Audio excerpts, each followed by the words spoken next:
আসসালামু আলাইকুম, আমি ইনজামান বলছি খামারবাড়ি থেকে। তো আজকে যে ভিডিওটি করছি এটা উদ্দেশ্য আপনাদেরকে সচেতন করা এবং কিছু আক্ষেপের কথা বলা।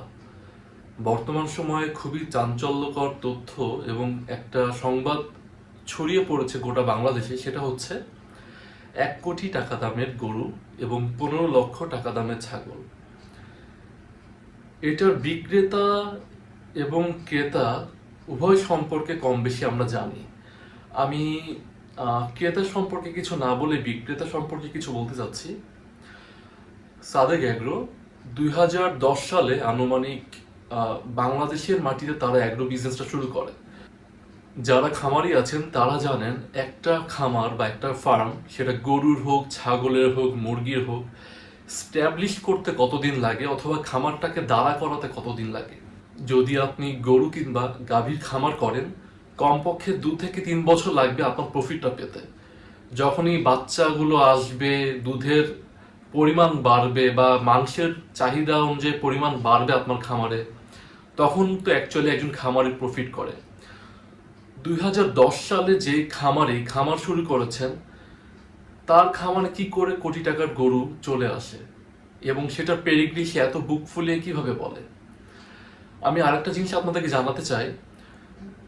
2021 সালের জুলাই মাসে আমেরিকা থেকে ব্রাহ্মা গরু প্লেনে করে বাংলাদেশে আনা হয় এবং যেটার কোনো এনওসি ছিল না, নথিপত্র ছিল না, এবং এই অবৈধভাবে চোরাচালানকারীর মাধ্যমে আসা গরুগুলো সাদেক অ্যাগ্রোর। এই গরুগুলো সম্পর্কে তখন প্রাণী সম্পদ অধিদপ্তর অনেক চড়াও হয়েছিলেন।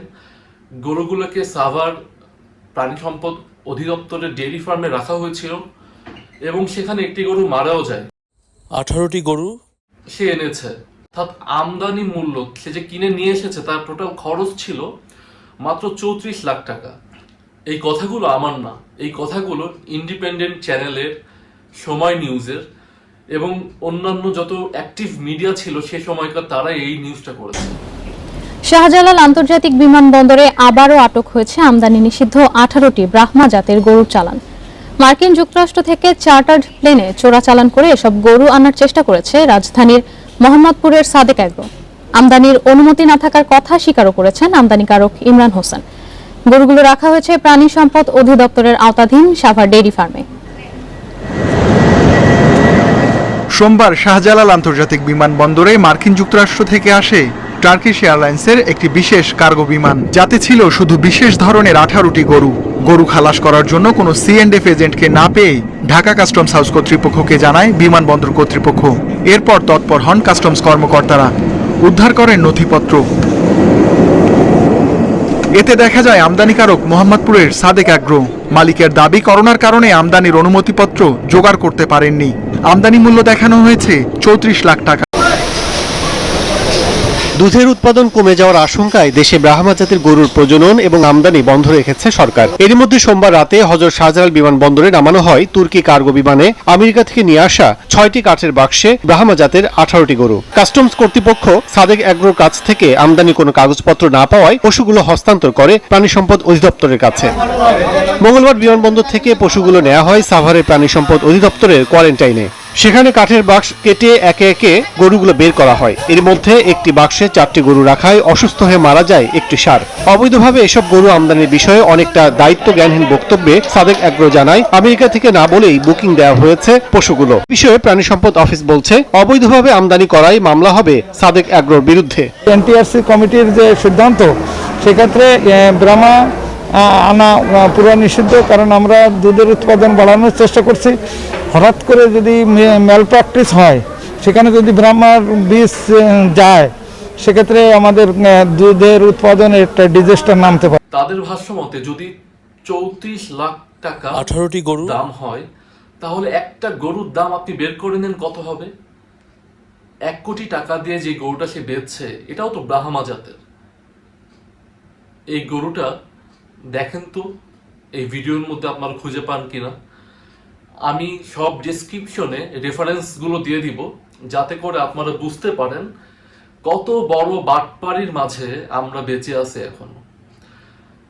আমি আজকে আমার আক্ষেপের কথাগুলো কেন তুলে ধরছি, এরকম রাঘব বোয়াল বা এরকম সন্ত্রাসী টাইপের খামারির জন্য নতুন নতুন খামারিরা সবাই ধ্বংস হয়ে যায়। এই টাইপের খামারিরা কি করে জানেন? বাজারটাকে ধরে রাখে, ডোমিনেট করে, বড় বড় গরু রেজড আপ করে কালো টাকার মাধ্যমে বা কালো বাজারের মাধ্যমে, ভুসি, গরুর ফিড এসবের মার্কেটটাকে ডোমিনেট করে, যেটার ইফেক্ট অ্যাকচুয়ালি সাধারণ আমার মতো আপনার মতো খামারির উপরে পড়ে। কিন্তু আমার আক্ষেপ এবং রাগ এখানে যে এসব নিয়ে কেউ সাহস করে কথাই বলতে চাচ্ছেন না। আপনারা তো সারা দেশের মানুষ, আপনাদের টাকাতে পুরো দেশ চলে, তাহলে আপনারা কেন চুপ করে বসে আছেন? যে জিনিসটা আমি বুঝতেছি আজকে, সেটা কেন আপনারা বুঝতে চাচ্ছেন না বা বুঝতে পারছেন না? আমার কিছু কিছু প্রশ্ন আছে। প্রশ্নগুলো প্রথমত, সে যে 1 কোটি টাকার গরুটাকে সেল করলো, এই গরুটার তার ক্রয় মূল্য কত? এটা তো নিশ্চয়ই 2010 সালে একটা খামার এস্টাবলিশ করার পরে সেখানে বাচ্চা না, বা সেই খামারে জন্মগ্রহণ করা বাচ্চা গরু সে রেজ আপ করে নাই, সে কিনে নিয়ে এসে সেল করছে। ওকে, রিসেল সে করতেই পারে, কিন্তু গরুটার কেনার মূল্য তার কাছে কত ছিল সেই রিসিপ্টটা আমরা জনগণ দেখতে চাই। দ্বিতীয়ত, 15 লাখ টাকার ছাগল, সে 15 লাখ টাকা হয়তো সেল করেনি, বলেছে আশেপাশে করেছে। 15 লাখ টাকার ছাগলটাও তার খামারে হয় নাই, তো এই ছাগলটা সে কত টাকা দিয়ে কিনেছে এবং এটা রিসিপ্ট কোথায়? ম্যাজিস্ট্রেটরা কি এগুলো দেখছেন না? দুর্নীতি দমন কমিশন তারা কি এগুলো দেখছেন না? এই সমস্ত জিনিস তো আইনের আওতায় আনা উচিত। অনেক আক্ষেপ লাগে, অনেক খারাপ লাগে এসব খামারি এত এত নিউজ চ্যানেল কভার করছে, তাও তাদের এগেনস্টে কোনো স্টেপই নেওয়া হচ্ছে না। আমি দেখেছি খামার রিলেটেড অনেক ইউটিউবার যারা ভালো ভালো চ্যানেল হোল্ড করে এবং অনেক ফেমাস, তারা এসব সাদেক অ্যাগ্রো বা বাটপাড়ি টাইপের অ্যাগ্রোতে অনেক অনেক নিউজ করেছে, কিন্তু তাদের কোনো নিউজের মধ্যে তারা প্রতিরোধমূলক কোনো কথাবার্তা কিছুই বলেননি, শুধু তাদের পেজ জব করছে। হ্যাঁ, তাদেরকে আরো বাহাবা দিচ্ছে। কেন? এসব তো প্রশংসার যোগ্য না। 2010 সালে এস্টাবলিশ হয় একটা অ্যাগ্রোতে কি করে কোটি টাকার গরু আসতে পারে? আমার মাথায় এসব কাজ করে না। এই সাদেক অ্যাগ্রোর রেস্টুরেন্ট আছে, মিট, দুধ এবং অন্যান্য মিষ্টান্ন যত জিনিসপত্র আছে এগুলোর বিজনেস আছে।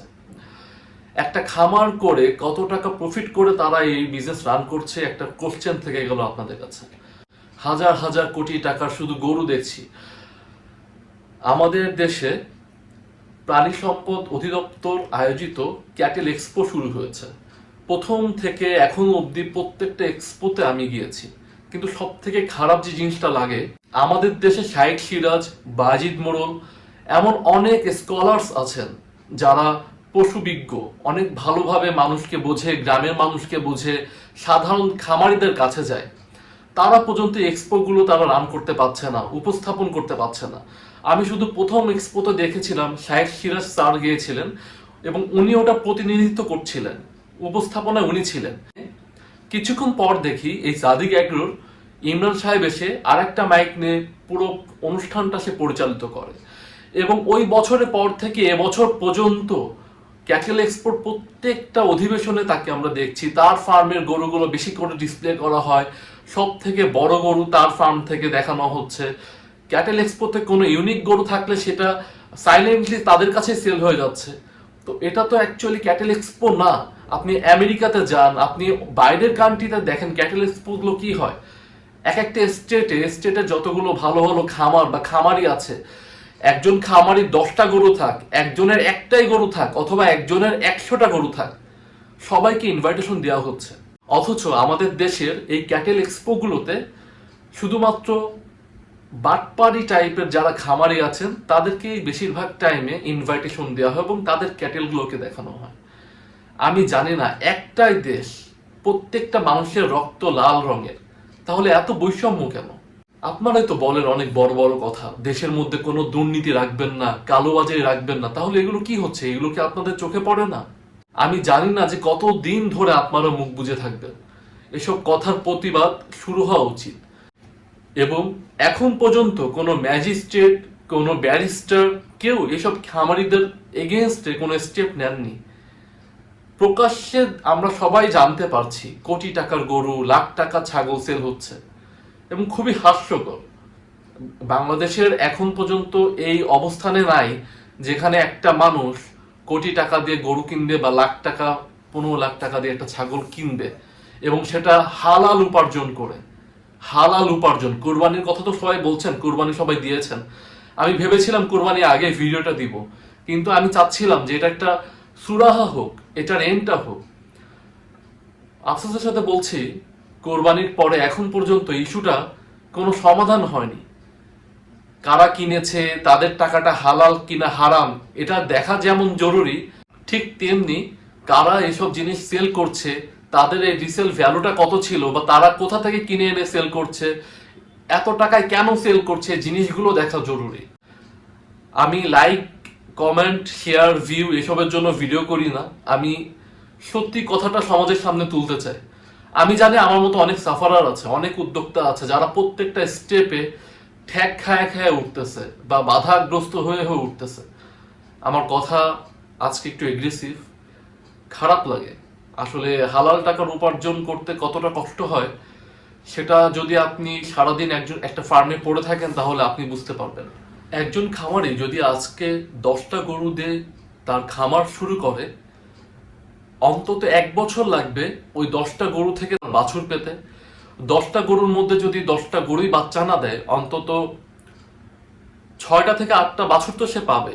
এভাবে প্রফিটগুলো আসা শুরু করে। তো আমার মাথায় কাজ করে না কি করে এত দ্রুত এমন একটা farm meat production, beverage production mass আকারে শুরু করছে।